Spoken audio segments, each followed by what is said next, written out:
I'm gonna help you go down the drive. Okay. Okay. I don't want to pinch your chin. Okay. Yeah. And Mama, are we ready?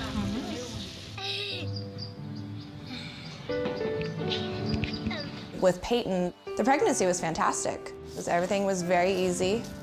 My father-in-law was having a baby at the same time, so they were going to bank their son's cord blood, and so they offered to help us out and bank Peyton's. Wow! Wow! Wow!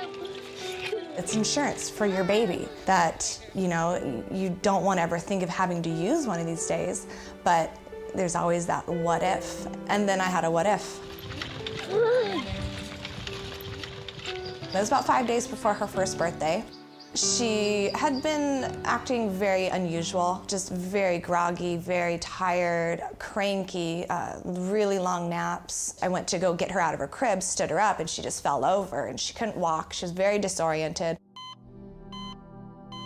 And they did a CT scan, and that came back, and she had a very large tumor that needed to be taken out right then and there. It was a cancerous tumor completely surrounded by a benign tumor. So we didn't have to worry about chemotherapy or anything, and it was just a recovery from that point. We were in the hospital for about 2 weeks, and they sent us home. And in the morning when we woke up, I went to sit her up, and as soon as I sat her up, she just fell over, and she had lost control of her entire body. She just laid there limp. When we arrived back at the hospital, the neurologist came in and he said, "I'm so sorry, your daughter has had a massive stroke." It was just one of those, come on, she's already been through so much. She's survived this tumor resection, and now we're dealing with a stroke. And the fact that she could not move, she could barely move her head. We did intensive rehab, inpatient. And that was the hardest thing I've ever had to see her do. Crying and crying and crying, and everyone's trying to help her regain function. She would lay there and she would move the left side of her body, the right side. It was as if it wasn't even there. She couldn't sit up on her own. She could barely even hold her head up on her own, and that was really hard.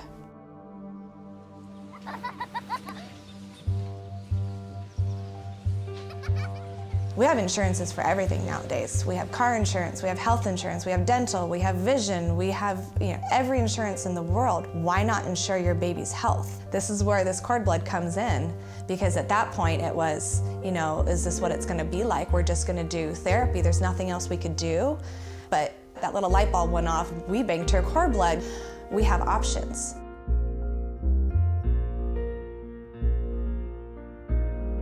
It was about 6 months after the stroke. There was lots of people in that room as she got that reinfusion. It was an unbelievable experience. 2, 3, I got it. I would say within a good month, her verbal skills, just like that. Okay, ready? Yeah. 1, 2, 3, go! After the reinfusion, there was no need for speech therapy. 100% she's mentally fine. We're seeing little improvements. I mean, it can be a tiny, tiny little improvement to where if she goes to reach out for something and the hand opens. Even if she has to use her left hand, that's perfectly fine. The fact that she's wanting to do it and she's trying and she's making improvements, it's phenomenal. Okay. Mama, when you ready? I can say, holy cow, look what she's doing.